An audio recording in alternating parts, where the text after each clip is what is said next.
विधानसभेआधी मी राजीनामा दिला होता, पण अजित पवारांनी तो स्वीकारला नाही, समीर भुजबळ यांचा दावा।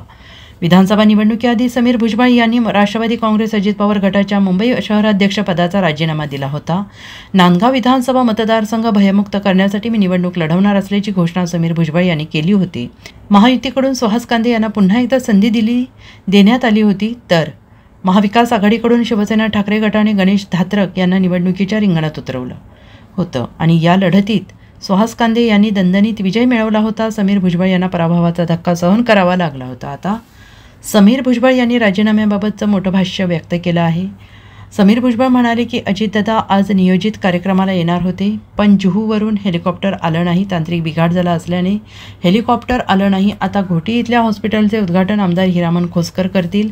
इतर कार्यक्रमांना छगन भुजबळ हे उपस्थित राहतील, त्यांच्या हस्ते उद्घाटन होईल। जी बैठक होणार होती ती आता रद्द झाली आहे, त्यांनी असं यावेळी म्हटलं आहे। समीर भुजबळ पुढे म्हणाले, छगन भुजबळ यांना मंत्रिपद मिळावे असे होर्डिंग कोणी लावले हे मला माहीत नाही। विधानसभा निवडणुकीच्या आधी मी राजीनामा दिला होता, मात्र तो स्वीकारला नाही, असा दावा त्यांनी यावेळेस केला होता आणि मी याआधीसुद्धा पक्षाच्या कार्यक्रमाला उपस्थित राहिलो होतो। नांदगाव विधानसभा मतदारसंघात आमच्या कार्यकर्त्यांना त्रास झाला होता, त्यामुळे मी उमेदवारी केली होती। आता काय जबाबदारी द्यावी ते पक्षानं ठरवावं। मुंबईच्या कार्यकर्त्यांना वाटतं की मुंबईत यावं, नाशिकच्या लोकांना वाटतं की नाशिकला थांबावं, असंही त्यांनी यावेळेस म्हटलं आहे। दादांचा आज नियमितप्रमाणे कार्यक्रम होता। घोटी इथे हॉस्पिटलचं उद्घाटन होतं, त्याच्यानंतर नाशिकमध्ये सुद्धा एका हॉटेलचं उद्घाटन होतं आणि नंतर माझ्या पार्टी ऑफिसमध्ये जे आहे बैठकसुद्धा आयोजित केली होती। परंतु दादा जे आहेत महालक्ष्मी रेसकोर्सवर पोचलेले होते, परंतु जुहूवरूनच ते हेलिकॉप्टर न आल्यामुळे त्याच्यामध्ये तांत्रिक बिघाड झाला, मग उशीर होत गेला आणि मग अजूनही ते हेलिकॉप्टर न आल्यामुळे हेलिकॉप्टरमध्ये झालेल्या तांत्रिक बिघाडामुळे नियोजित जो कार्यक्रम आहे तो रद्द करण्यात आलेला आहे। साहेब, खरं तर खूप दिवसात होणार आहे।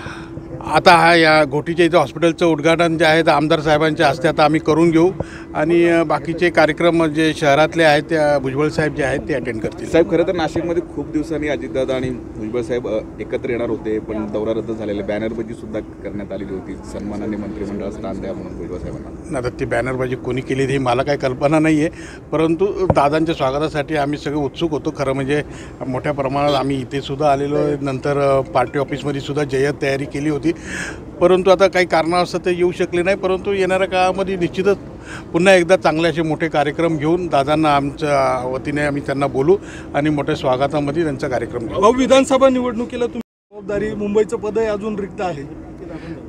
राजीनामा मी दिला होता, परंतु अजून तो स्वीकारला गेलेला नाही आहे, पक्षातच आहे आणि नंतर निवडणुकीनंतर सुद्धा अनेक ठिकाणी पक्षाच्या ज्या मुंबईमध्ये इथे तिथे कार्यक्रमामध्ये मी होतो, त्याच्यामुळे मी पुन्हा एकदा मुंबईचं अध्यक्षपद किंवा दुसरी काही जबाबदारी। आता ते मुंबई आणि प्रदेश अध्यक्ष आहेत, राष्ट्रीय अध्यक्ष, हे सगळे निर्णय घेतील।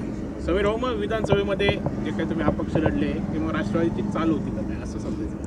नाही, ती चाल वगैरे काय नव्हती। त्या आमचा म्हणजे आमच्या जे काय तिकडे राष्ट्रवादी काँग्रेस पक्षाचे जे कार्यकर्ते होते आणि त्या कार्यकर्त्यांना जो तिकडे त्रास होत होता आणि पंकज भाऊंनी तिकडे केलेलं काम, तर एक आमची मजबूत अशी फळी तिकडे आहे आणि त्याच्यावर त्यांच्या आग्रहाखातर जे आहे आम्ही तिथे निवडणूक लढवली।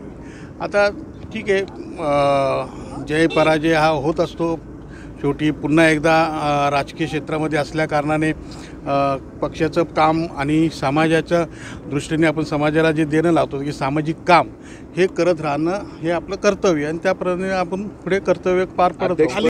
ठिकाणी भेटीगाठी असेल, कामांचा आढावा असेल, काही राजकीय समीकरण बदलत आहे का? छगन भुजबळांना दिल्ली दरबारी काही वेगळं आता अजून त्या सगळ्या गोष्टीला फार वेळ आहे आणि येवल्याला मी आजच जात नाही, गेल्या किती अनेक वर्ष जे आहे मी तिकडे जातो। येवल्यामधले जे काही महत्त्वाचे प्रकल्प झाले त्याच्यामध्ये माझा सिंहाचा वाटा आहे, म्हणजे त्याचा प्लॅनिंग, त्याच्यानंतर एज्युकेशन, नंतर ते कम्प्लिशन, या सगळं कामं मीच केलेली आहे। त्याच्यामुळे काही नवीन नाही आहे की मी येवल्याला जातो।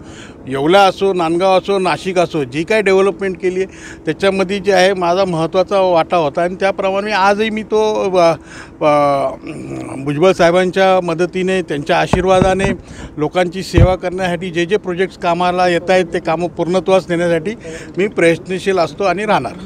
Bureau report, SBN Marathi, Nashik.